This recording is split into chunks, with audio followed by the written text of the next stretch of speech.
안녕하십니까. 에듀앙닷컴 운영자 강쌤입니다. 자, 이번 시간에는 교재 163페이지 증발기에 대해서 한번 알아보도록 하겠습니다.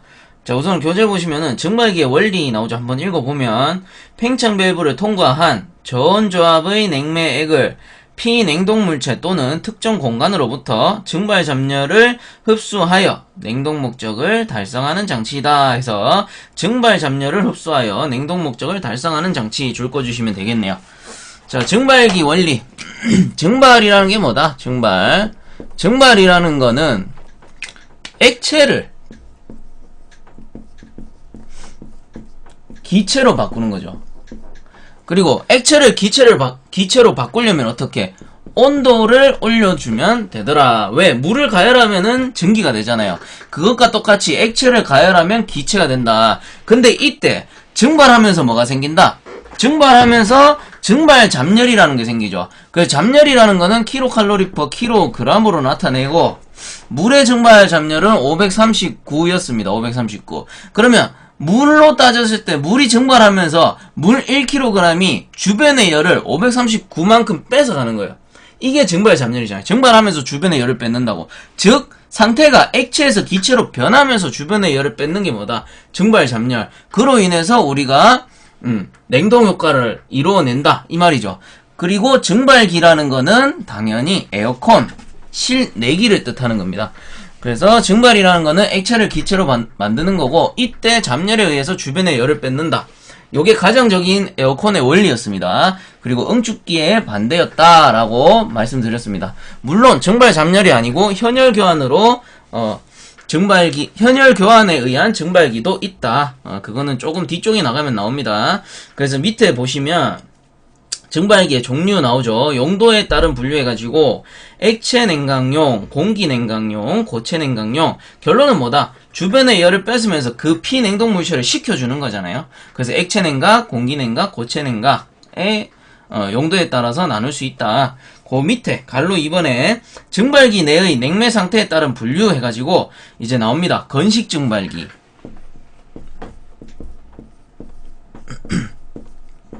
자, 요 녀석은 뭐냐면요. 증발기가 이렇게 있다라고 했을 때 증발기 내에 요 팽창 밸브가 있겠죠. 증발기 들어가기 전에 요 팽창 밸브에서 요렇게 배관이 나갑니다. 나가면서 요렇게 공급이 돼요. 그러면 요 상부에서 그 팽창 밸브를 지난 냉매는 뭐다? 요 녀석은 저온 저압의 액체였습니다. 액체. 그리고 요 액체 냉매가 요 배관을 지나가는데 이 응축기가 아니고 증발기에는 뭐가 설치되어 있다? 팬이 요렇게 설치가 되죠.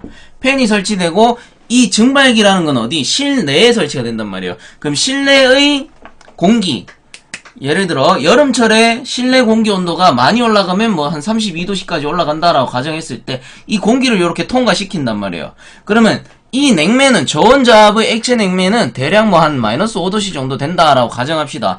그러면 이 마이너스 5도씨짜리 액체 냉매가 32도씨짜리 고온의 실내 공기를 만난 거죠. 그러면 당연히 이 차가운 냉매는 열을 받아서 증발을 하게 되는 거죠. 증발을 하게 돼서 여기 나가면 뭐다? 저온자압의 기체 냉매가 된단 말이에요. 그러면 이거죠. 여기서 들어올 때는 액체였는데 나갈 때 기체가 된다. 즉 증발했다 이 말이잖아요. 상태가 변했잖아요. 그럼 뭐가 발생한다? 증발하면서 증발 잡열이 생긴다. 이 증발 잡열에 의해서 실내의 공기는 32도짜리가 통과해버리니까 한 17도씨까지 내려가더라 뭐 요런 말이 되는 거죠. 증발 잡열에 의해 주변의 열을 뺏으니까 이게 증발기죠. 증발기. 그러면 건식 증발기는 뭐냐? 건식 증발기가 보통 요런 구조로 되어 있습니다. 그리고 요 배관에서 봤을 때 액체가 들어가는데 자 여기 요쪽엔 좀 지울게요. 비율로 따졌을 때요. 여기서 요렇게 나누었을 때 여기 배관까지 대략 한 75% 정도가 기체로 존재해요. 기체로. 그리고 나머지 상부에 한 25% 정도가 액체로 존재합니다. 액체로. 자, 요게 건식 증발기예요. 그래서 한번 읽어보면 건식 증발기. 건식 건식은 팽창 밸브로부터 냉매가 직접 증발기로 들어가 증발관을 순환하며 고디에 줄 것입니다. 냉매의 75%가 증기 상태로 압축기에 흡입된다. 냉매의 75% 정도가 증기 상태로, 즉 기체의 상태로 압축기로 공급이 된다. 그래서 요 건식 증발기는 증발기 내 배관에 75%가 기체로 존재하고 25% 정도가 액체로 존재하는 겁니다. 자, 그러면 건식 증발기는 그렇다 치고 이제 뒤쪽에 나가면은 반만핵식, 만핵식 이렇게 나오는데, 반만핵식은요 얘는 50대 50입니다. 50대 50. 즉 기체가 50%, 액체가 50%. 그리고 만핵식은요 얘는 75대 25인데 뭐가 액이 75%고 그 다음에 기체가 25%란 말이에요. 그러면 건식은 기체가 75%, 반만핵식은 기체 액체 50대 50, 그 다음에 만핵식은 액이 75% 정도로 많이 존재하는구나. 그렇다라는 말은 이제 갈수록 액이 늘어나는 건데, 자, 그러면 여러분들, 액이 많을수록 좋을까요? 액이 적을수록 좋을까요? 이 액은 뭐예요? 냉매액이에요. 냉매액. 그렇다면 여러분들 간단하게 생각하시면 돼요. 냉매액이 증발하면서 주변의 열을 빼서요. 그러면 냉매액이 많으면 증발 효과가 높아요. 냉매액이 적으면 증발 효과가 높아요. 당연히 증발할 수 있는 냉매액이 많을수록 냉동 효과는 좋을 수밖에 없습니다. 즉 건식보다는 반만핵식이 냉동 효과가 좋고 반만핵식보다는 만핵식이 액이 많기 때문에 냉동 효과가 좋은 거예요. 앞으로는 이렇게 생각하시면 됩니다. 건식보다는 반만핵식, 반만핵식보다는 만핵식이 냉동 효과가 좋다. 즉 전열 효율이 좋다. 증발할 수 있는 액냉매가 많다 이 말이에요. 그래서 건식 증발기가 이 중에 가장 소형이겠죠. 소형. 소형 증발기에 속하는구나, 건식 증발기는. 그래서 가정용 소형 냉동기에 많이 사용됩니다. 즉 우리 가정용에 설치된 게 거의 다 건식 증발기다, 이렇게 생각하시면 돼요. 실내에 설치된 거, 벽걸이 스탠드 이런 것들 있죠. 그런 거는 거의 다 건식 증발기구나, 이렇게 생각하시면 됩니다. 자, 그러면은 이제 밑에 특징 한번 보겠습니다. 건식 증발기의 특징에서 A 줄 거 주시고, 증발기 내에 냉매액이 25%, 냉매가스가 75%인 상태로 순환된다. 주로 프레온 냉동장치에 사용된다. 제가 뭐라고 했습니까? 건식은, 자, 요 녀석은 이렇게 끄집어내서 가정용이고, 가정용에 많이 쓰이고, 소형 냉동기에 많이 쓰인다. 자, 요것만 알아두시면 돼요. 건식 증발기의 특징 해버리면 요것만 알아두시면 돼. 그러면 밑에 보시면 B, 오일을 회수가 쉽다. 소형이니까 오일이 잔류할 일이 잘 없어요. 그 다음에 냉매액이 적게 소요된다. 아까 말씀드렸죠. 액냉매가 부족하다고, 액냉매가 작다고. 액냉매가 작다라는 말이 즉 냉매가 기존에 충전되어 있는 냉매량이 적다, 이렇게 보시면 돼요. 그래서 냉매량이 적게 소요된다. 소형이니까. 자, 그 다음에 D, 전열작용이 없는 냉매가스가 많으므로, 자, 줄 거 주세요. 중요해요. 전열이 불량하다. 냉매가스 75%. 즉 액체가 많을수록 전열 효율이 좋은데 이 건식은 액체보다 기체가 많죠. 그래서 전열 효율이 좀 떨어진다, 이렇게 알아두시면 됩니다. 자, 그 다음에 이 부하 조절이 쉽다. 왜? 소형입니다. 소형. 소형이기 때문에 부하 조절이 쉬운 편이고, 그 다음 냉각관에 핀을 붙여 공기 냉각용으로 사용이 된다. 공냉식이죠. 공냉식. 팬을 붙여서 공기를 불어가지고, 우리 실내 벽걸이 생각하면 돼요. 벽걸이 딱 에어컨 키면은 바로 공기 이렇게 바람 나오잖아요. 그게 뭐예요? 팬으로 실내 공기를 유통시키는 겁니다. 즉 냉각관에 핀을 붙여 공기 냉각용으로 사용이 된다. 공기 냉각용이다. 그리고 핀은 왜 붙여요? 전열 효율이 낮으니까. 그래서 응축기에서도 제가 설명드렸지만 이렇게 배관이 지나가면 여기 핀이 이렇게 붙어있죠. 배관에 핀이 붙어있단 말이에요. 왜? 전열 효율이 안 좋으니까 이렇게 핀 튜브식으로 설치해가지고 전열 효율을 그나마 좀 늘린다, 이 말이 되는 겁니다. 그 다음 G, 건식 증발기는 가스의 양이 많으므로 주로 공기 냉각용에 사용되며, 고디에 줄 거 주세요. 액 불리기는 필요 없다. 왜? 가스가 거의 대부분을 차지하기 때문에, 그리고 소형이기 때문에 압축기로 넘어가는 액 자체가 많이 없습니다. 그리고 그 와중에 건식이므로 기체가 많이 존재하고 액은 많이 없기 때문에 액 불리기는 크게 필요가 없더라, 뭐 그런 말이 되는 거고. 그 다음 밑에 팽창 밸브 형식은 TV, AV, 모세관 등을 사용한다. 참고적으로 봐주시면 될 것 같아요. 자, 그 다음 넘어가서 164페이지. 이제 반만핵씩 나오죠. 반만핵씩. 뭐 반만핵씩, 건식 증발기, 반만핵식 증발기, 만핵식 증발기는 제가 앞에서 이미 설명을 다 드렸습니다. 건식 증발기는 기체가 많은 거, 반만핵식은 반반, 그 다음 만핵식은 액이 많은 거, 요렇게 개념 갖고 가시면 되죠. 자, 그렇다면 반만핵식은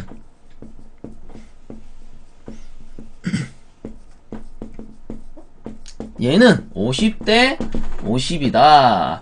액이 50, 그리고 기체가 50이다. 그리고 요 녀석은 건식하고 조금 다른 건 뭐냐면은 밑에서 위로 순환돼요. 아까 건식 같은 경우 요렇게 해가지고 요렇게 배관이 있으면, 팽창 밸브가 있으면 위에서 밑으로 요렇게 공급을 시켰단 말이에요. 근데 반만핵식은 어떻게 하느냐, 거기 그림에도 나와있죠. 팽창 밸브가 요렇게 있으면 여기 밑에서 나와가지고 요렇게 들어와가지고 밑에서 나와서 위쪽으로 순환시켜요. 위쪽으로 요렇게 해가지고 순환을 시켜줍니다. 요렇게 반만핵식 같은 경우 그래야지 증발 효율이 조금 더 좋아지더라, 요 말이 되는 건데, 여기 물론 뭐 팬이 이렇게 설치될 수도 있고 팬을 설치 안 하는 경우도 있긴 있어요. 그래서 한번 보시면 반만핵식 증발기 교재, 증발기 내에 액이 50% 줄 거 주시고 가스가 50% 줄 거 주시고, 존재하는 증발기로 건식 증발기보다 전열이 좋으나 만핵식 증발기보다는 나쁘다. 왜? 만핵식보다는 액이 좀 적죠. 자, 그 다음 밑에 반만핵식 증발기의 특징 보시면은 증발기 내에 냉매 액이 50%, 냉매 가스가 50%인 상태로 순환된다. 그 다음 냉매는 증발기 하부에서 상부로 공급된다. 줄 거 주시고, 자, 하부에서 상부로 공급됩니다. 당연히 액은 하부에 고일 테고 얘는 액이 반이 존재하잖아요. 그래서 이렇게 여기가 액 구간이 되는 거고, 밑에가, 그 다음 위쪽이 기체 구간이 된단 말이에요. 기체. 그럼 예를 들어 액을 위에서 밑으로 보내버리면 어떻게 돼요? 액이 흘러서 바로 압축기 쪽으로 들어갈 수가 있단 말이에요. 근데 반대로 흘려주면 액은 밑에 고이고 기체 냉매만 압축기 쪽으로 공급되는 형식입니다. 그래서 액이 많을 경우에는 항상 밑에서 위쪽으로 공급을 해주는 거예요. 그리고 기체가 많을 경우, 냉매의 기체가 많을 경우에는 상부에서 하부로 해도 액이 어차피 25%만 다 증발시켜버리면 되잖아요. 그렇기 때문에 반만핵식부터는 하부에서 상부로 공급을 해준다. 그래서 액이 50%, 기체가 50% 이렇게 된다라는 겁니다. 하부에 액이 체류한다, 이렇게 생각하시면 돼요. 그래서 B의 냉매는 증발기 하부에서 상부로 공급이 된다. 액이 많기 때문에. 자, 그 다음 C, 건식 증발기에 비해 냉매액의 양이 많으므로 전열이 좋다. 앞에서 설명드렸죠. 그 다음 하지만 만핵식보다 나쁘다. 만핵식은 75%가 액이라고 했습니다.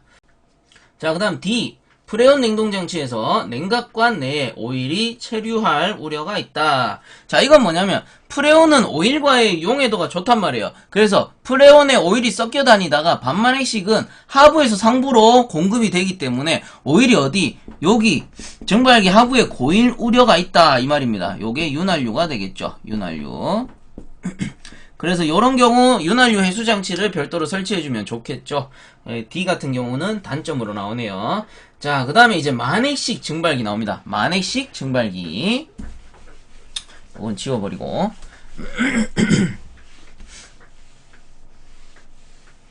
자, 만핵식 증발기.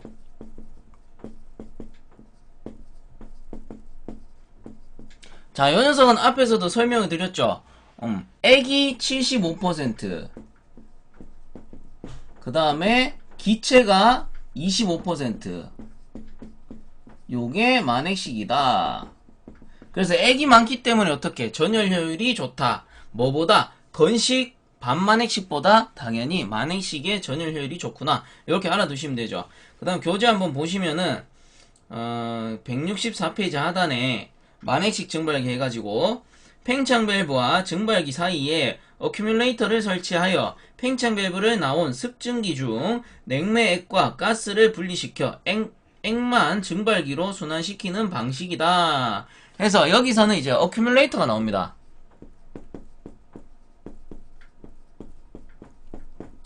요거를 액불리기라고 해요. 액불리기 뭐 또는 책에 따라서는 저압수액기 요렇게 나타내는 것도 있는데 요 제가 설명할 때는 그냥 액불리기 요렇게 생각하시면 돼요. 그래서 어큐뮬레이터 어떻게 생겼냐, 요렇게 동그랗게 생겨가지고, 자 요게 교재 165페이지에 나와 있습니다. 그럼 팽창 밸브가 요쪽 편에 설치가 돼요. 이렇게 설치가 돼서 팽창 밸브에서 들어오는 게 뭐다? 저온 저압의 액체 냉매가 들어오죠. 액체 냉매가. 그러면 요 통 안에서 액체는 당연히 하부에 고일 거고, 액체 냉매. 그 다음 기체는 당연히 상부에 고이겠죠. 상부에. 이렇게 고인단 말이에요. 그러면 액체는 하부에 고여 있으니까 이쪽에서 배관을 하는 거예요. 이렇게 하부에서 상부 쪽으로 이런 식으로 배관을 하는 겁니다. 그리고 상부에 이렇게 배관을 연결해 두면은 어떻게 된다? 요게 증발기가 되는 거겠죠. 그 다음에 이렇게 뭐 팬이 있을 수도 있는 부분이고, 그러면 하부에서 공급되기 때문에 뭐만 공급돼요? 액체만 공급이 돼요. 그러면 실내 뜨거운 공기와 열교환해서 상부에서는 기체가 빠져나가겠죠. 근데 이 비율이 어떻게 된다고? 여기서 대략 75%는 액으로 공급이 되고, 나머지 25%는 증발을 해가지고 기체로 공급이 된다. 그러면은 요 통이 어큐뮬레이터란 말이에요. 액불리기. 그래서 상부의 기체가 체류하니까 요 냉매 기체를 어디로 보내줍니까? 당연히 압축기로 보내주겠죠. 압축기로.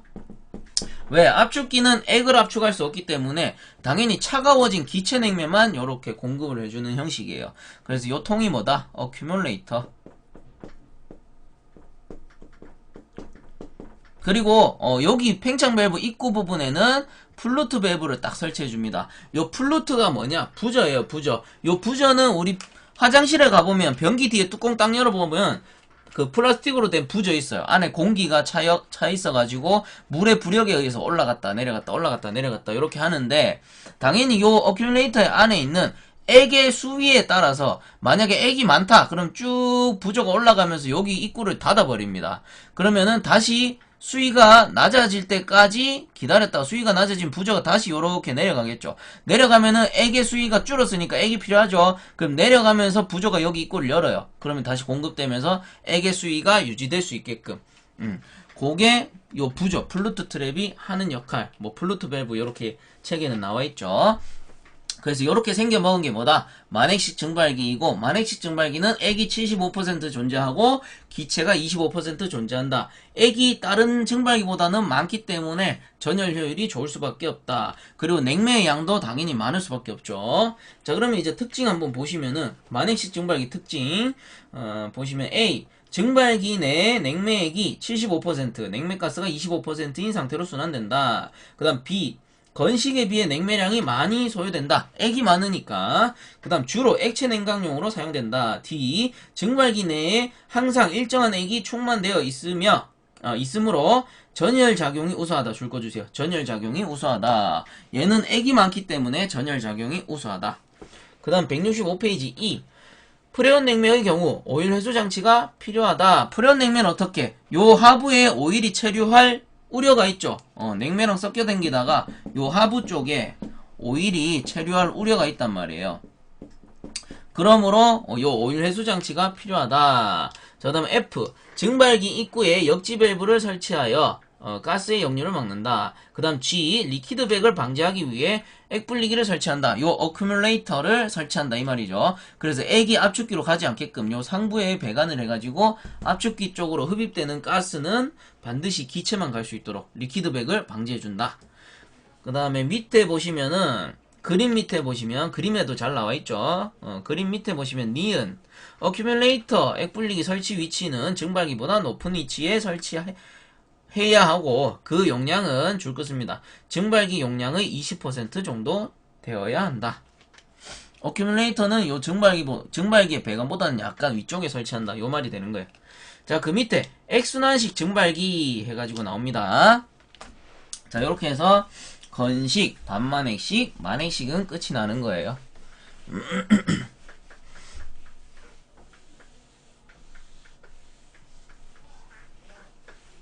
자, 그 다음 액순환식 증발기.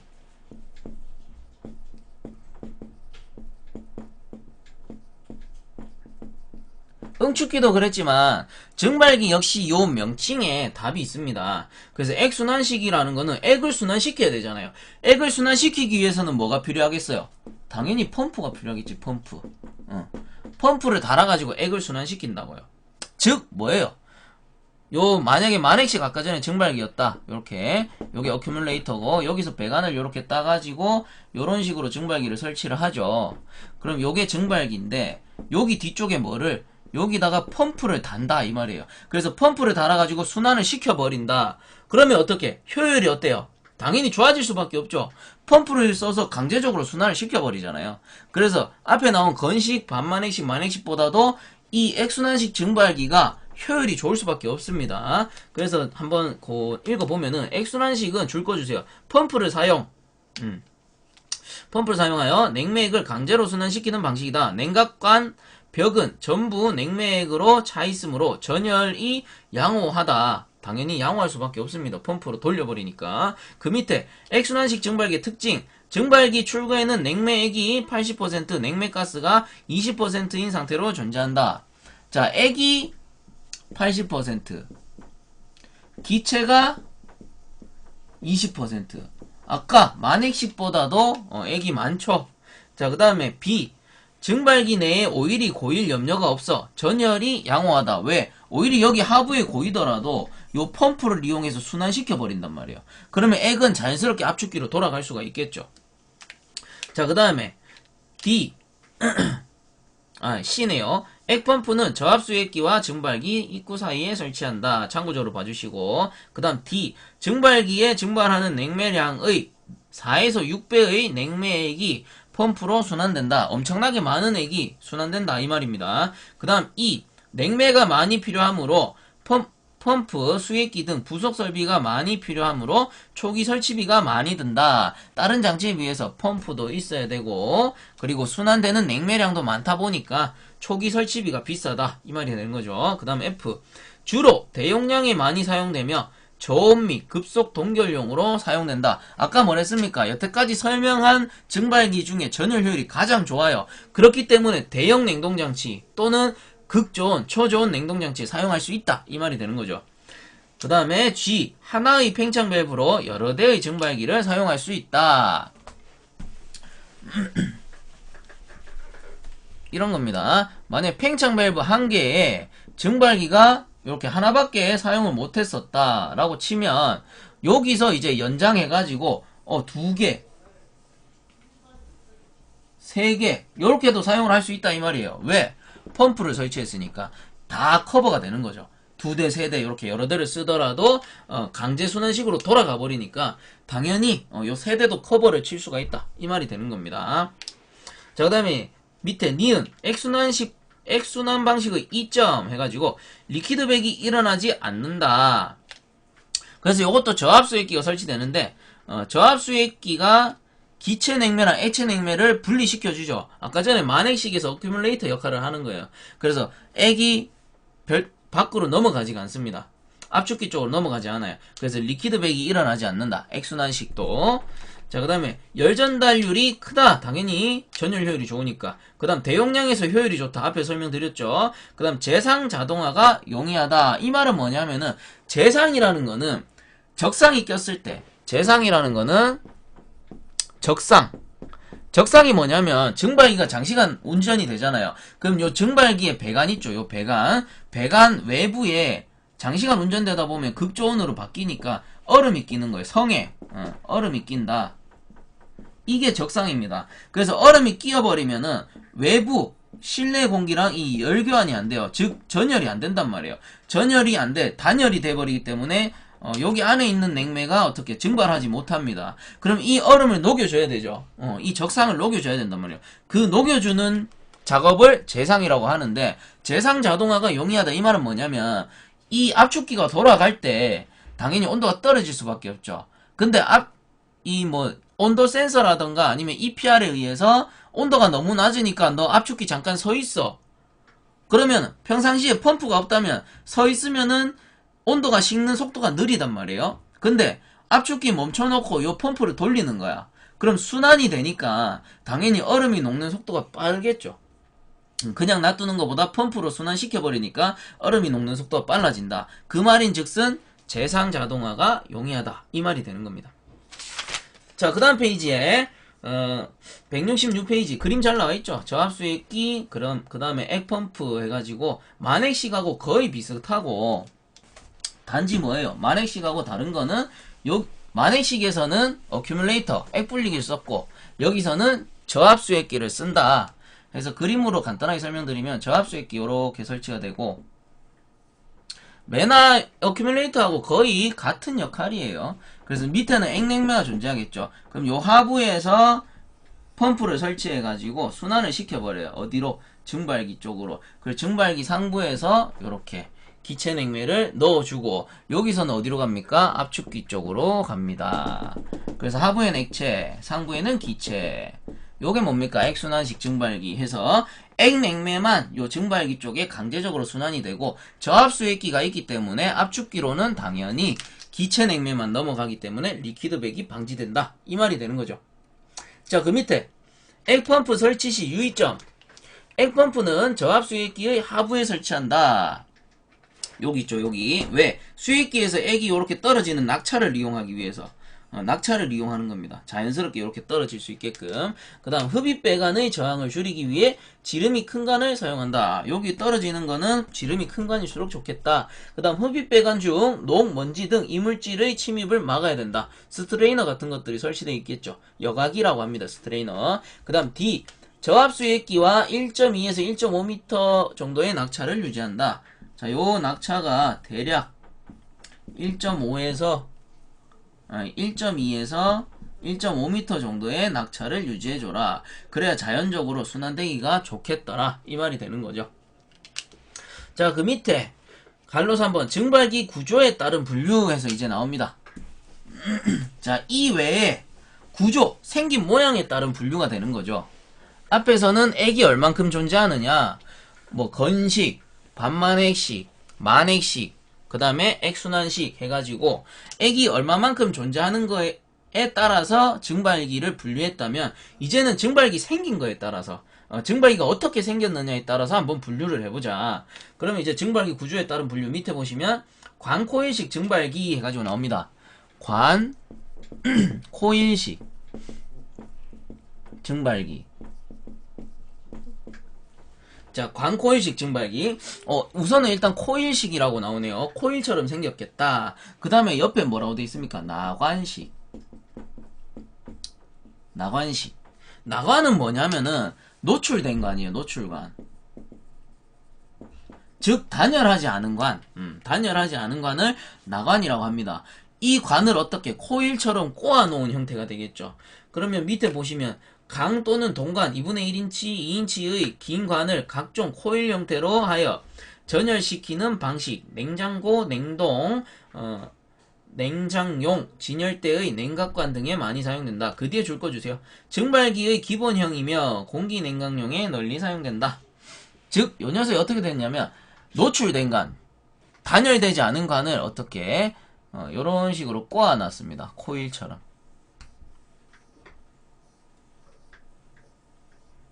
요렇게 들어와서 나갈 수 있게끔. 이걸 어디에? 냉장고 안에 넣어두는 거예요. 냉장고 안에. 냉장고 안에 딱 설치해가지고 이제 팽창 밸브를 통해서 들어오겠죠. 팽창 밸브를 통해서 요렇게 들어오게 되면은 냉장고, 실제적으로 우리가 냉장고 안에 열기는 어떻게 돼요? 그냥 실내 온도랑 같다, 요런 개념이에요. 여름철에 실내 온도랑 같으면 32도 정도 된단 말이에요. 냉장고 에어컨을 틀기 전에 온도. 그러면 이 32도짜리 그 냉장고 안의 온도와 팽창 밸브에서 나오는 마이너스 5도씨짜리 냉매가 열교환해가지고 나갈 때는 당연히 냉매 온도는 올라가겠지만 요 실의 온도는 어떻게? 이 냉매가 증발하면서 냉장고 내를 시원하게 만들어주는 겁니다. 이게 나관식, 즉 관코일식 증발기다. 이 말이 되는 거죠. 자, 그래가지고 그 특징 한번 보시면은 냉각관은 나관식으로 되어 있다. 노출관, 단열되지 않은 관. 그 다음 재상이 쉽고 구조가 간단하다. 연속 구조가 간단하고 소형에 많이 쓰입니다. 옛날에 그러니까 현재는 잘 사용을 안 하는데 예전에 설치된 아이스빈 같은 거 있잖아요. 그 아이스크림 넣어두는 제빙통이라고 하나? 얼음통 같은 그런 외벽에 이렇게 코일이 감겨 있어요. 그래서 별도로 뭐 팬으로 불지 않더라도 이 녀석은 자연스럽게 시원해지는 그런 효과를 내줍니다. 그리고 재상이 쉽고 구조가 간단하다. 그 다음 암모니아는 만행식에도 사용되나 프레온이나 메틸클로라이드는 주로 건식에 사용된다. 그냥 참고적으로 봐주시고요. 밑에 D 공기 냉각용의 경우 표면적이 작기 때문에 관이 길어지므로 압력 강화가 생긴다. 즉 전열 효율이 조금 낮은 편이다. 요 말이 되겠죠. 그냥 배관만 깔아놓는 거예요. 다른 거는 팬을 설치해서 강제 순환시키기도 하고 공기로 강제적으로 식히기도 하는데 이 녀석은 어떻게 그냥 관만 깔아놓은 거예요. 관만 깔아놓고 자연적으로 시원하게 해줘라 뭐 이런 형태가 되기 때문에 전열 효율은 조금 낮은 편이다. 그 밑에 나오죠. 열 전달률이 나쁘다. 자, 다음 암모니아용은 강관, 프레온용은 동관을 사용한다. 뭐 당연한 소리고 167페이지 가면은 생긴 모양 나오죠. 노출된 관을 이렇게 꼬아놓은 형식이구나. 어떻게 코일처럼 말아놓은 형식이구나. 이렇게 보시면 되는 거예요. 자, 그 밑에 이제 판형 증발기 나옵니다. 판형 증발기.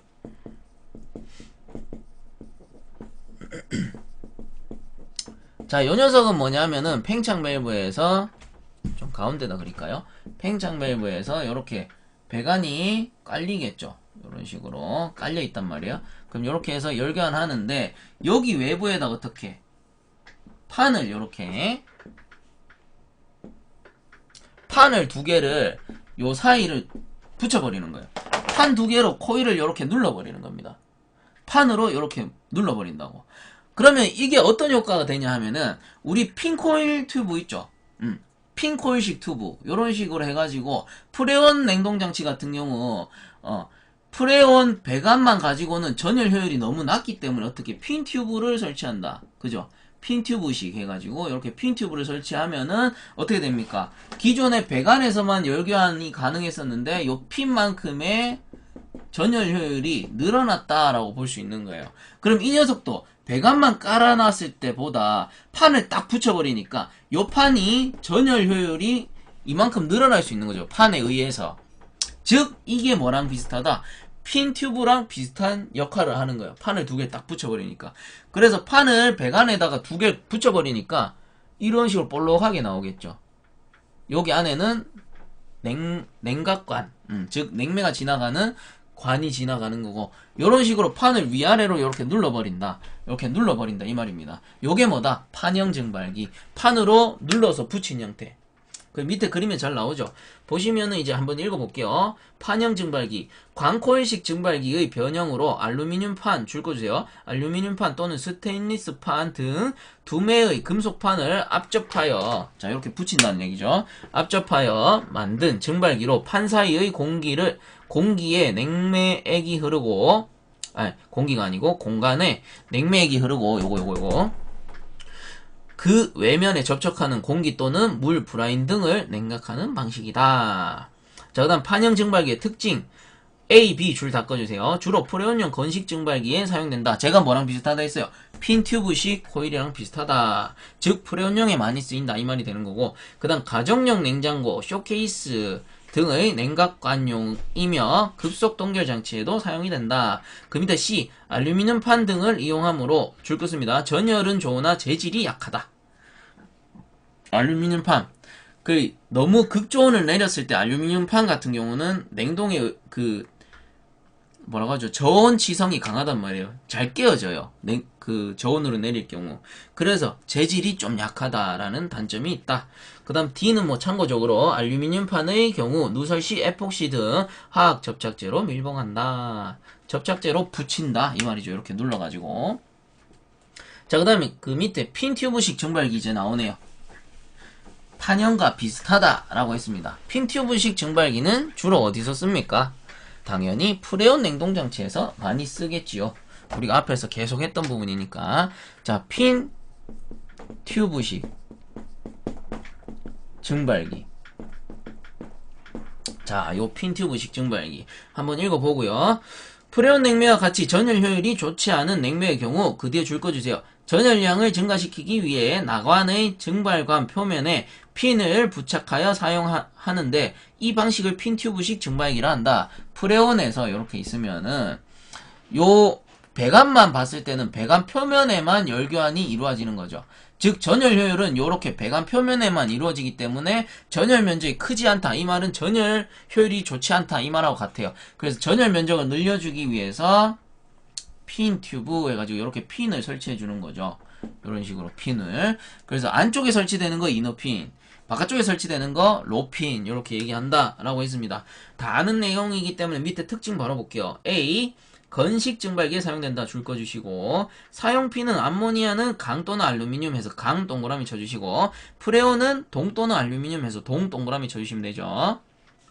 자, 넘어갑시다. C, 소형이지만 냉동 능력이 크다. 왜? 핀튜브를 설치했잖아요. 그 다음 저온에서 재상이 곤란하다. 참고적으로 봐주시고, 그 다음 자연 대류식과 강제 대류식으로 나뉜다 했는데, 자연 대류식은 그냥 이런 거예요. 자연 대류식은 요 핀튜브식 증발기는 제가 주로 가정용 에어컨에 많이 쓴다라고 했죠. 그리고 가정용 에어컨 같은 경우는 요렇게 건식 증발기 생각하면 된다라고 했습니다. 요런 식으로 지나가고 요게 증발기가 되는 건데, 여기에 팬이 안 달려있으면 뭐예요? 자연 대류식이 되는 거예요. 그냥 요대로 실내에 갖다 놓는 거야. 즉 냉장고 안에 요런 배관을 깔아 놓듯이 그냥 냅두는 겁니다. 그리고 강제 대류식은 뭡니까? 여기에다가 팬을 설치해주면 강제 대류식이 되는 거예요. 그래서 공기랑 요 녀석을 열변시키기 위해 강제 대류식은 팬을 설치하고, 자연 대류식은 그냥 배관만 깔아놓는 형식. 팬이 있냐 없냐 요 차이죠. 그 다음 F 보시면 자연 대류식은 핀의 표면적과 관의 표면적의 비를 6:20 정도로 한다. 그 다음 강제 대류식은 부하 변동에 신속하게 대응할 수 있어 온도 조절이 용이하다. 팬의 회전 속도를 많이 하느냐 적게 하느냐 아니면 돌리느냐 마느냐 요런 차이. 그 다음 H, 줄 거 주세요. 강제 대류식은 증발기 팬을 설치하여 자연 대류에 비해 3배에서 5배 정도 열 통과율을 취하고 풍속은 2에서 3m/s 정도이다. 그 밑에 I도 줄 거고, 자연 대류식은 소형 냉장고, 냉장용 진열장, 공기 조화용의 큰 냉각 면적을 얻기 위해 사용된다. 그래서 요 강제 대류식은 그 에어컨 실내기, 즉 우리가 실내에서 버튼 딱 누르면 시원한 바람 나오는 그 실내기 있죠. 그거 생각하시면 돼요. 강제 대류식. 그리고 자연 대류식 같은 경우는 주로 공조기에 설치돼요. 공조기 같은 경우는 이렇게 해서 요게 코일을 설치한단 말이에요. 요게 쿨링 코일이고, 앞쪽에 송풍기가 별도로 존재합니다. 이렇게. 그럼 요 송풍기에서 바람을 이렇게 쭉 빨아들이기 때문에 요때는 어떻게, 요 코일에 팬을 설치할 필요가 없는 거예요. 팬을 설치하지 않고 여기 어떻게 코일만 이렇게 시원한 코일만 깔아주는 형태, 요게 자연 대류식 코일이다. 이렇게 생각하시면 돼요. 즉 핀 튜브식 증발기의 강제 순환식, 자연 순환식, 요렇게 되겠죠. 강제 대류식, 자연 대류식. 자, 요게 핀 튜브식 증발기였고요. 그 밑에 그림으로 잘 나와 있으니까 한 번씩 보시면 될 것 같아요. 그 다음 168페이지에 보시면은, 하단에 보시면은 캐스케이드 증발기 나옵니다. 캐스케이드 증발기.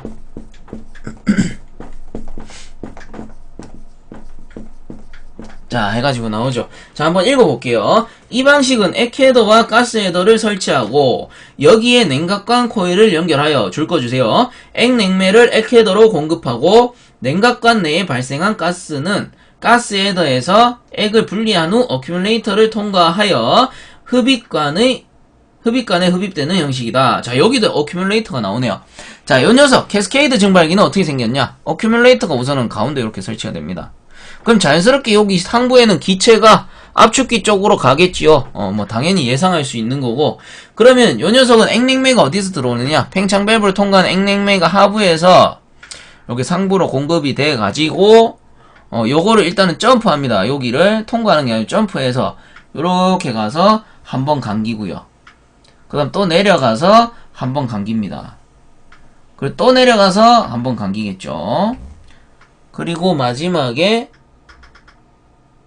요 녀석이 하단부랑 조인이 돼서 요게 다시 어큐뮬레이터 쪽으로 갈 수 있게끔 연결이 되어 있어요. 자, 그러면 요런 식으로 순환을 하는 거죠. 쭉 내려가서 다시 돌고 또 쭉 내려가서 한 바퀴 돌아서 마지막에 이렇게 요쪽에 연결이 되는 형식이다. 자, 그러면 요 동작 순서는 어떻게 되느냐 하면 우선은 액냉매 저온조합에 액냉매가 이렇게 들어오겠죠. 들어오게 되고 여기를 순환하게 되는데 잘 보세요. 여기서 저온조합에 액냉매란 말이에요. 그럼 여기는 실내잖아요. 요 공간은 실내란 말이야. 요 공간은 실내란 말이에요. 그럼 실내에 차가운 냉면 뿌려지면 실내의 온도에 의해서 자연스럽게 증발하죠. 그러면 요 순환 과정에서 액과 기체가 섞여 지나가는데, 그럼 요쪽으로 가는 액에 액과 기체가 섞여 있다. 그럼 요 상부에 가게 되면은 여기에 뭐가 있냐 하면은 기체 헤더가 이렇게 존재합니다. 기체 헤더. 그래서 요 상부에서 기체는 요쪽 어큐뮬레이터 쪽으로 빠져나가고 기체. 그 다음 액은 또 하부로 내려가요. 하부로 내려가서 다시 전열해가지고 돌아오면서 여기에 또 기체 헤더가 있겠죠. 기체 헤더를 다시 어큐뮬레이터랑 연결해가지고 이렇게 돌아가지고 다시 기체만 또 어큐뮬레이터로 들어가게 되고, 그 다음 또 내려와서 열교환해가지고 여기 상부에 기체 헤더가 이렇게 설치되어 있단 말이에요. 그럼 또 기체는 이쪽으로 공급이 되겠죠. 즉 이렇게 안쪽에서 증발해서 기체 냉매만 어큐뮬레이터 쪽으로 최대한 들어가주고 이제 마지막에 다 순환하고 나서 다시 액이 이쪽으로 마지막 하단부에서 액이 들어가줍니다. 그 후에 여기 안에는 하단부는 당연히 액체만 존재할 거고 기체는 이쪽 안으로 들어가더라도 가벼우니까 위쪽으로 자연스럽게 이렇게 고이겠죠. 그러면 열교환이 끝난 기체 냉매만 압축기 쪽으로 이렇게 넘어가주는 형태. 기체 냉매만. 그리고 이쪽에 다시 보시면 그림에 보시면 여기에 플루트 밸브가 설치가 돼서 이쪽 액냉매가 나와가지고 다시 재순환합니다. 재순환하게 돼요. 그래서 요 밸브가 뭐다? 플루트 밸브. 플루트 밸브가 이쪽에 설치가 되고 여기서 재순환 시켜서 어떻게 합니까? 이거 좀 잘못 그렸네요. 재순환 시켜가지고 남는 액체를 팽창 밸브 전으로 다시 보내줄 수가 있겠죠. 그렇게 함으로써 계속 순환하고 액냉매는 증발시키면서 기체는 압축기 쪽으로 보내준단 말이에요. 그리고 요 플루트 밸브가 하는 역할이 뭐냐? 요 수위를 조절해 주는 거예요. 여기 이게 어큐뮬레이터잖아요. 어큐뮬레이터의 수위가 떨어지면 플루트 밸브가 열려가지고 액을 좀 더 많이 공급해 주게 되고, 그 다음에 액이 너무 많이 올라가게 되면 플루트 밸브에 의해서 자연스럽게 조금 잠기면서 공급되는 액냉매를 줄여준다. 그래서 액면을 제어하기 위해서 이 플루트 밸브가 설치된다. 그러므로 거의 모든 증발기 장치의 어큐뮬레이터에는 플루트 밸브가 따라다니는 겁니다. 왜? 액면을 제어해주기 위해서. 자, 그러면 특징 한번 볼게요. 캐스케이드 증발기의 특징. 암모니아용으로 벽 코일 및 동결 선반에 이용된다. 그 다음 액냉매를 공급하고 가스를 분리시키는 형식이다. 액냉매가 이렇게 들어가서 상부의 가스 헤더 쪽에서 가스만 쭉쭉쭉쭉 빼주는 형식. 그 다음에 C는 넘어가고, C는 제가 설명드린 부분이고, D, 증발관의 냉매가 균일하게 분배되어 전열이 양호하다. 계속 순환시키잖아요. 계속 순환시키면서 기체만 쭉쭉 보내준다. 요런 내용이 되겠죠. 그 다음에 E, 최하부 냉각관의 액 레벨을 일정하게 유지하기 위해 플루트 밸브를 사용한다. 요 플루트 밸브 액면 제어를 위해서. 그 다음 169페이지, 구조가 복잡하고 다량의 냉매액이 필요하며 헤더에서 액이 되돌아오기 쉽다. 그 다음 냉각관 코일은 집중기라 불리는 흡입 헤더에 연락되며 수조의 코일로 분류되어 있다. 뭐 참고적으로 그냥 한번 봐주시면 될 것 같아요. 자, 그 다음에 밑에 그림 잘 나와있고 그 밑에 멀티피드 멀티 섹션형 증발기, 요거는 첫 번째 줄 꺼주세요. 캐스케이드 증발기와 동일한 형식. 구조는 조금 다르게 생겼는데 사용 용도는 똑같습니다. 요렇게 생겨 먹었어요. 구조는 안쪽, 요 어큐뮬레이터 안쪽만 구조가 좀 다르고 형식은 똑같다. 그냥 그렇게 알아두시면 돼요. 그 밑에 쉘 앤 코일식 증발기 넘어가겠습니다.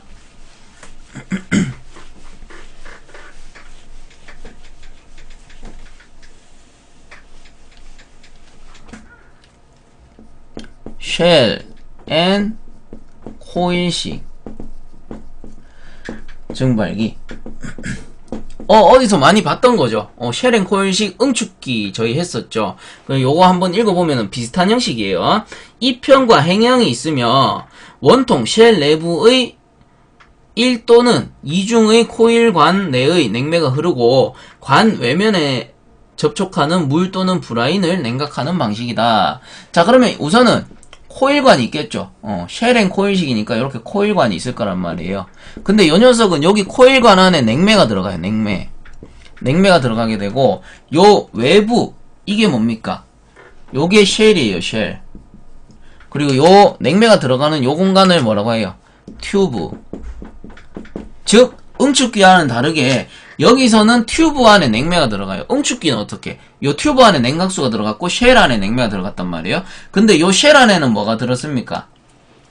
쉘 안에는 브라인 또는 물. 자, 브라인 물 나오면 뭐예요? 간접 냉방이에요. 간접 냉방. 즉 에어컨이 여기에 있으면 실내기가 있으면 여기서 배관을 딱 연결을 합니다. 이렇게. 그럼 여기다가 순환 펌프 딱 달아가지고 순환을 시키는 거죠. 그러면 요 냉매가 들어와서 열교환해가지고 증발하면서 요 쉘 내의 온도를 낮추겠죠. 즉 브라인의 온도를 낮추면서 여기서 현열 교환해가지고 간접적으로 실내를 시원하게 만들어주는 형태. 요게 브라인 냉동장치 또는 쉘 앤 코일식 증발기라고 합니다. 그리고 거의 대부분의 브라인 증발기는 요런 형태예요. 즉, 요 쉘이 무슨 역할을 하는 거예요? 캐스케이드 콘덴서의 역할을 하는 겁니다.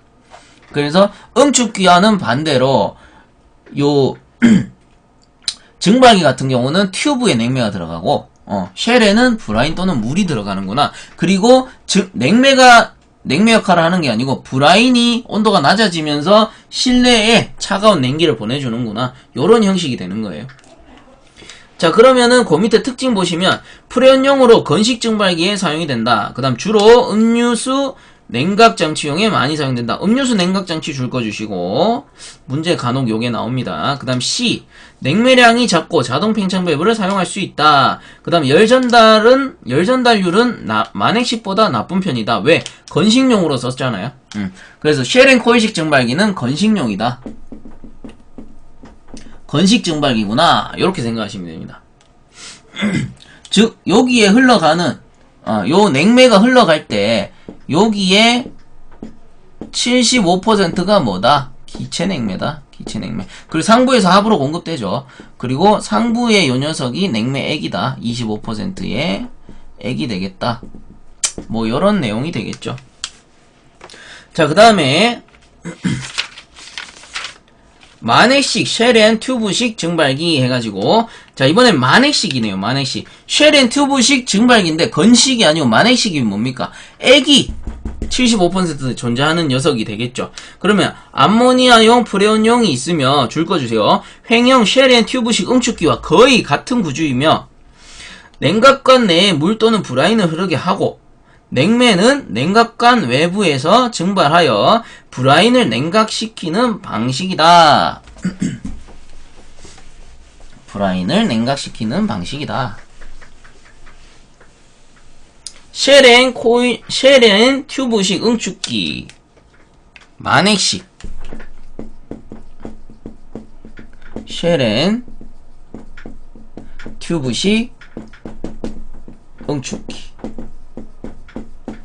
자, 만액식 쉘 앤 튜브식 응축기. 이 녀석은 어떻게 생겼냐? 뭐랑 비슷하다고 되어 있습니까? 횡형 쉘 앤 튜브식 응축기랑 거의 흡사해야 돼요. 그럼 횡형 쉘 앤 튜브식 응축기 그려보면 되죠.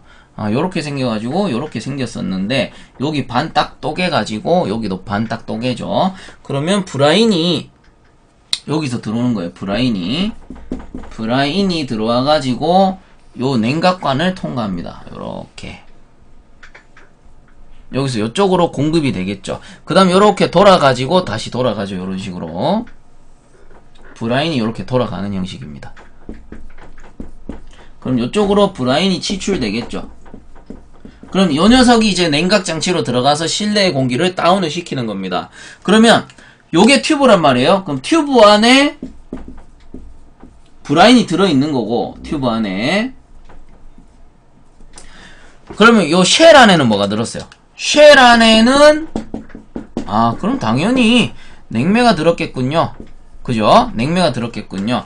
그리고 요 브라인 요 배관 안에 있는 브라인을 냉매가 식혀주는구나. 냉매가 식혀주는구나. 왜? 브라인은 실내로 들어갔다가 나왔다가 들어갔다 나왔다가, 즉 실내 공기 32도짜리의 브라인이 들어왔다 나갔다 한단 말이에요. 그래서 나갈 때는 뭐 대략 한 10도씨에서 5도씨 정도까지 줄어가지고 실내로 공급이 되는 형태고, 냉매는 어떻게? 밑에서 이렇게 들어와가지고 위쪽으로 순환합니다. 위쪽으로. 그러면 액냉매가 들어와서 뜨거운 배관과 열교환하니까 위로 나갈 때는 기체로 변해 나간단 말이에요. 여기는 액체, 액냉매가 들어와가지고 기체 냉매로 나간다. 그럼 이 기체 냉매가 어디로 가겠습니까? 압축기 쪽으로 가는 겁니다. 요게 뭐예요? 만액식 쉘앤 튜브식 응축기. 그래서 액냉매가 여기에 75% 이상 존재한다 라고 해가지고 만액식 쉘앤 튜브식 응축기 이렇게 부르는 거겠죠.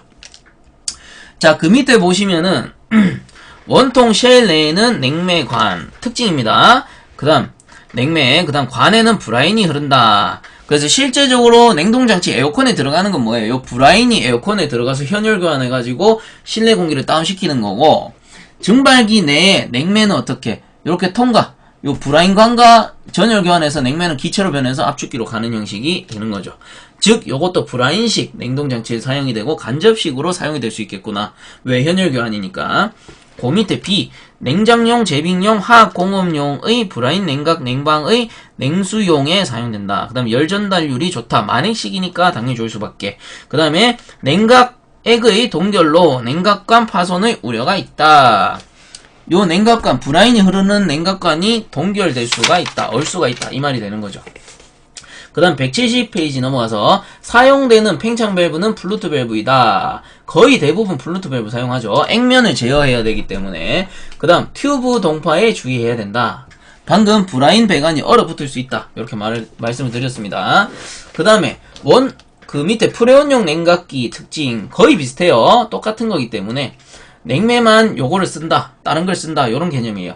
원통 쉘 안에는 냉매가 들었고 관 안에는 브라인 똑같죠. 암모니아나 프레온이나. 그 다음 공기조화장치, 화학공업, 식품공업 등에서 물 브라인의 냉각기로 사용된다. 그 다음 냉매 측에 핀을 부착하여 전열 효율을 증가시킨다. 프레온일 경우에는 핀이 꼭 따라당긴다 라고 했습니다. 그 다음 열교환기를 설치하여 냉매의 관행각 및 리퀴드백을 방지한다. 그 다음 오일 회수 장치가 필요하다. 여기도 하부에 오일이 고일 수가 있겠죠. 요 밑에 하부에 오일이 고일 우려가 있다. 그래서 회수 장치가 필요한 거고, 브라인 동결에 주의해야 된다. 똑같고, 팽창 밸브는 플루트 밸브가 사용된다. 그죠? 요 액면을 제어할 때는 전부 플루트 밸브입니다. 부자에 의해서 액면을 제어할 수 있도록. 자, 그 밑에 브라인 냉매 동파 방지 대책에서 브라인 요 배관이죠. 요 안에 있는 냉각 배관, 요 녀석이 어떻게? 요 차가운 냉매가 열교환하다 보니까 잘못하면 극조온에 의해서 배관이 파손될 수 있다, 동파될 수 있다 이 말이에요. 그래서 그 방지 대책으로는 앞쪽에서도 나왔지만 한번 보겠습니다. 동결 방지용 TC 온도기죠. 온도 제어 장치. 그래서 온도 컨트롤해서 TC를 사용한다. 즉 온도가 너무 떨어지면은 요 압축기를 정지시켜라 이 말이죠. 그 다음에 니은 브라인 냉매에 부동액을 사용한다. 요 브라인 냉매에다가 어떻게 부동액을 좀 첨가하게 되면은 덜 얼겠죠, 아무래도. 그 다음 EPR, 증발압력 조정 밸브를 설치한다. EPR이라는 거는 증발기의 이상 저압을 방지하는 겁니다. 즉, 증발기가 너무 저압으로 내려간다. 저압으로 내려간다라는 말은 온도 압력이 비례하기 때문에 너무 저온이 되는 거를 막아준다, 이 말이죠. 즉, EPR의 역할은 증발압력이 내려가는 걸 막아줌으로써 요 배관의 파손을, 동파를 방지한다. 이 말이 되는 거고. 그 다음 리얼, 단수 릴레이 사용한다. 그 옆에 설명 잘 나와있죠. 냉동기 냉수 또는 냉각수의 양이 감소했을 때 냉동기의 운전을 정지시켜 브라인 동결을 방지한다. 즉 여기에 순환하는 브라인의 양이 줄어들었다. 그러면 줄어든 만큼 열교환 전열 효율이 실제로 뜨거운 뜨거운 브라인이 들어와서 식어서 나가야 되는데 그 뜨거운 브라인이 부족하기 때문에 이 배관이 얼어버린단 말이에요. 더욱더 식어버리니까. 이때 어떻게? 단수 릴레이에 의해서 브라인이 부족하다. 그러면 압축기를 딱 정지시켜주는 거죠. 그 다음에 냉각순환 펌프와 압축기를 인터록 시킨다. 요거는 뭐냐면은 요런 거예요. 요거 이제 좀 지우겠습니다. 인터록을 시킨다. 브라인 냉각 장치 같은 경우는 캐스케이드 콘덴서가 이렇게 있고, 그리고 압축기, 응축기, 팽창 밸브, 여기 안에 증발기 이렇게 들어가게 되죠. 이렇게 순환하게 되고, 그 다음 실제 실내에 설치된 냉동장치에 현열 교환하는 방식이란 말이에요. 이렇게. 그러면 펌프가 이렇게 순환한다. 이렇게 순환하고 있을 때, 잘 보세요. 인터록이라는 거는 요 펌프와 요 압축기를 인터록 건다라는 겁니다. 즉, 이 펌프가 돌아갈 때는 압축기가 정지해 있고, 압축기가 돌아갈 때는 이 펌프를 정지시켜라. 요게 인터록이란 말이에요. 왜냐하면은, 요 압축기가 돌아갈 경우에는 캐스케이드 콘덴서가 엄청나게 온도가 떨어져요. 온도가 떨어져. 이때 순환시켜버리면 여기 배관 전체가 극조온이 되잖아요. 그래서 이때는 잠시 순환시키지 말고 기다리다가 압축기가 정지되면은 순환시켜라. 그리고 순환되는 동안에 얘가 계속 돌아간다라고 하면은 이 배관의 온도도 계속 떨어질 수밖에 없죠. 그래서 요거 두 개를 인터록 시키는 겁니다. 그래서 브라인 동파 방지 대책으로는 이렇게 기역, 니은, 디귿, 리을, 미음 해가지고 5가지 좀 알아두셔야 됩니다. 문제에 잘 나오는 부분이고요. 자, 그 다음에 밑에 그림 참고적으로 봐주시면 되고, 그 밑에 건식, 쉘앤, 튜브식 증발기.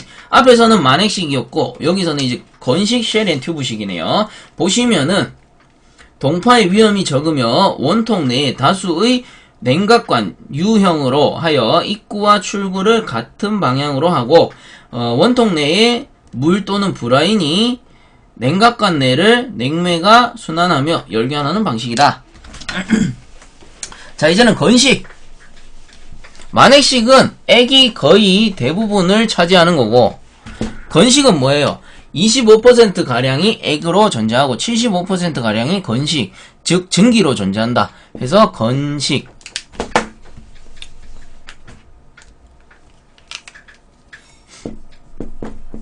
쉘앤 튜브식 증발기. 액보다는 증기가 많은 그런 열교환기가 되겠구나, 증발기가 되겠구나, 이렇게 예상할 수 있는 거예요. 그리고 그림에 잘 나와 있습니다. 171페이지에 보시면은 이렇게 생겨가지고 입구 출구라고 하면은 여기서 이제 냉매가 들어오죠. 냉매가 들어와서 이쪽에는 가느다란 관이 이렇게 횡형으로 설치가 돼 있어요. 횡형으로 설치돼 있고, 이쪽에서 관이 모였다가 여기서 냉매가 유턴하죠. 유턴해서 이쪽에 여러 개의 관을 통과하게 됩니다. 그리고 이쪽에서 냉매가 나오겠죠. 냉매가 들어가서 이렇게 순환하는 거, 들어가서 순환하는 거. 그 다음 브라인은 어떻게? 브라인은 쉘 내로 들어가요. 브라인은 이렇게 쉘 내로 들어갑니다. 쉘 내. 요 통 안에 쉘 내로 들어가서 순환하게 되는데, 중간에 뭐가 설치되어 있어요? 배플 플레이트라고 해서 이렇게 길을 막아주는 배플 플레이트가 설치돼요. 그럼 브라인의 순환은 어떻게 됩니까? 이렇게 가서 배플 플레이트에 막혀가지고 요런 식으로 순환이 된단 말이에요. 그리고 마지막에 이렇게 빠져나가겠죠. 브라인이 들어가가지고 요렇게.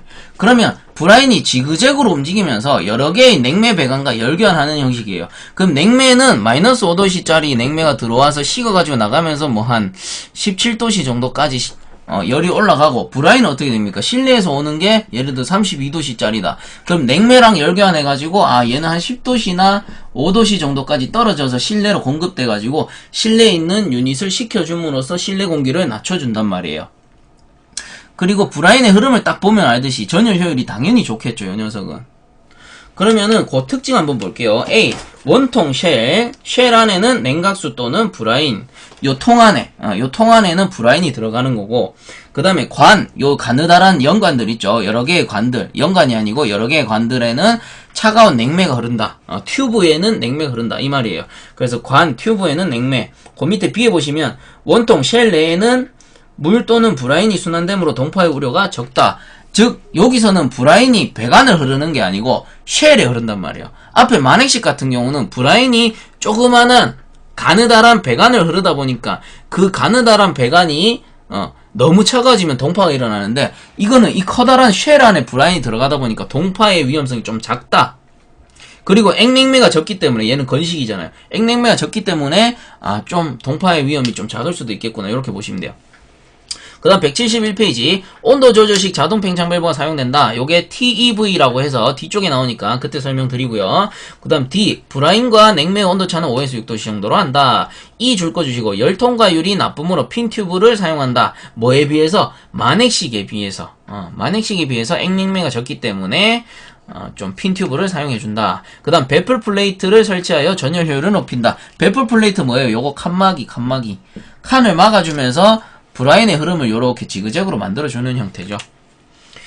그 다음에 프레온 공조장 공기조화용 칠링 유닛에 적당하다. 그리고 오일이 장치 내에 고이는 일이 없으므로 유해수 장치 및 유분리기가 설치할 필요가 없다. 유분리기를 설치할 필요가 없다. 자, 그 다음 만액식에 비해 소요 냉매량이 적다. 만액식보다 기본적으로 액냉매가 작기 때문에 당연히 소요 냉매량은 줄어들 수밖에 없죠. 자, 그 다음 그 밑에 171페이지 하단에 보시면 탱크 증발기 나옵니다. 탱크형 증발기. 요거는 간단하게 문제에 나오는 내용만 설명드릴게요. 탱크형 증발기.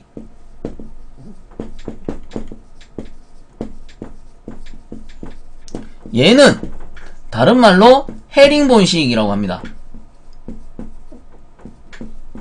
그리고 요 헤링본식은 제빙용 장치에 써요. 제빙용 냉동기에 사용을 한다. 요게 탱크형 증발기고 문제에 나오는 내용은 요게 다예요. 그리고 밑에 책에 나오니까 한번 읽어는 볼게요. 일명 헤링본식 증발기 줄 거 주시고요. 라고도 하며 상하의 헤드 사이드에 자 요거 대소 표시죠. 크다 작다 대소 표시. 그래서 요 대자 표시라고 하겠습니다. 대자형의 관을 다수로 설치하고 한쪽에 어큐뮬레이터가 부착되어 있다. 요렇게 생겼습니다. 어큐뮬레이터가 요렇게 있고 대자형으로 관을 요렇게 연결해 놨어요. 요런 식으로. 요게 탱크형이에요. 그럼 부착되어 있다. 이 장치를 제빙조 줄 거 주시고 제빙조의 구획된 트렁크 내에 설치하고 여기에 브라인을 0.3에서 0.75m/s의 속도로 흐르게 한 방식이다. 그래서 생긴 건 요래 생겼고 탱크형 증발기는 헤링본식이라고 하고 제빙용에 사용된다. 요것만 알아두시면 되는 거예요. 가뜩이나 내용 많은데 너무 어렵게 생각하지 마시고 요것만 딱 알아둬라. 자, 그 다음 특징 보시면 주로 암모니아용 줄 거 주세요. 제빙장치에 사용된다. 요게 중요한 겁니다. 제빙장치에 사용된다. 그 다음 B의 만액식이다. 줄 거 주시고 C의 액순환이 용이하고 기액의 분리가 쉬워 전열이 양호하다. 줄 거 주시고 기체 액체의 분리가 양호하다. 왜? 어큐뮬레이터 설치되어 있잖아요. 그래서 전열이 양호하다. 그 밑에 보델로 보델로 증발기 바로 내려갑니다. 구조는 줄 거 주세요. 대기식 응축기와 동일하다. 요것만 알아두시면 됩니다. 대기식 응축기와 동일하다. 넘어가 보시면은 172페이지에 그림 잘 나와있죠. 쉘앤 코일식 증발기, 탱크형 증발기, 보델로 증발기 해서 보델로 증발기는 뭐 당연히 대기식 응축기하고 똑같이 생겼대요. 똑같이. 대기식 응축기 어떻게 생겼어요? 횡형의 관을 요렇게 연결해가지고 설치를 해두고 얘들을 요렇게 설치를 하죠. 횡형으로 관을 요렇게 설치해가지고 놔둔 상태에서 위에서 어떻게 냉각수를 쭉 떨어뜨린단 말이에요. 냉각수를 쭉 떨어뜨리면서 배관을 식혀주는 형식. 이게 대기식 응축기였어요. 그러면 증발기 보델로 증발기도 어떻게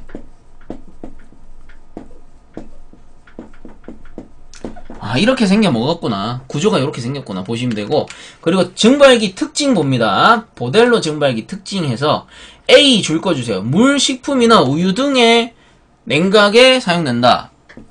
물, 식품, 우유 등 냉각에 사용된다.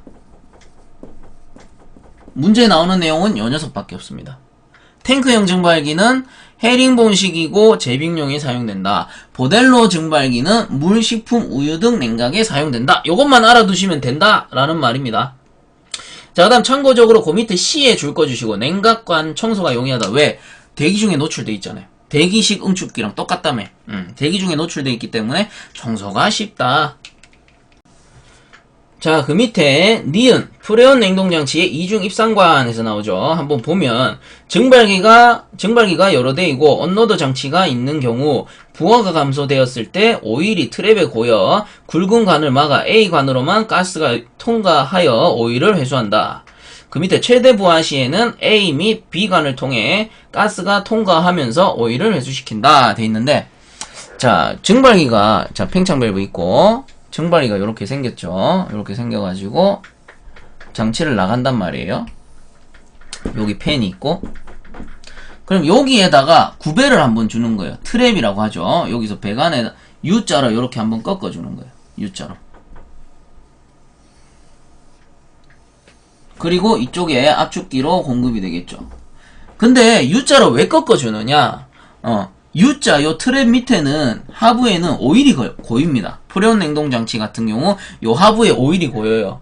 근데 여기에 한번 고이지 않고 넘어가게 되면 어떻게 되느냐? 여기서 나오는 거는 고속고압이란 말이야. 압축기가 용량이 어느 정도 용량이 되면은 이 냉매가 순환하는 속도가 느리진 않을 거란 말이죠. 근데 빠른 상태에서 요 오일액이 압축기로 빡 들어가 버리면 어떻게 됩니까? 오일 해머링이 일어나요. 그래서 요거를 한번 꺾어줌으로써 오일이 여기 부딪혀서 속도가 줄어들겠죠. 속도가 줄어듦으로써 오일 해머링을 방지할 수 있단 말이에요. 그런데 문제는 뭐냐면 오일이 이렇게 고여버리면 냉매가 못 지나가요. 냉매가 못 지나가기 때문에 어떻게 한다? 여기다가 가느다란 관을 하나 연결을 시켜버리는 거예요. 그러면 기체 냉매는 당연히 증발돼서 나오는 냉매는 기체잖아요. 기체 냉매는 요 관을 따라서 통과하게 되고, 그리고 부하가 클 경우에는 당연히 압축기가 그 압축 일을 많이 하게 되니까 오일이 자연스럽게 이렇게 빨려 들어가게 되겠죠. 요게 뭐다? 이중 입상관. A관, B관을 설치함으로써 입상관이 두 개다. 올라가는 관이 여기 한 개, 그리고 여기 한 개. 두 개이기 때문에 뭐다? 이중 입상관이다. 오일 회수를 용이하게 하기 위해서, 그리고 트랩이 없을 경우 오일이 와서 압축기를 때려버리기 때문에 트랩을 설치한다. 요런 개념이 되는 겁니다. 자, 그렇게 해서 이번 시간은 여기까지 하도록 하고요. 본 강의가 도움이 되셨다면 유튜브 에듀왕닷컴 검색 후에 구독과 함께 영상 하단에 보시면 따봉 버튼이 있습니다. 따봉 버튼 한 번씩만 눌러주시면 감사하겠습니다. 자, 수고들 많이 하셨습니다.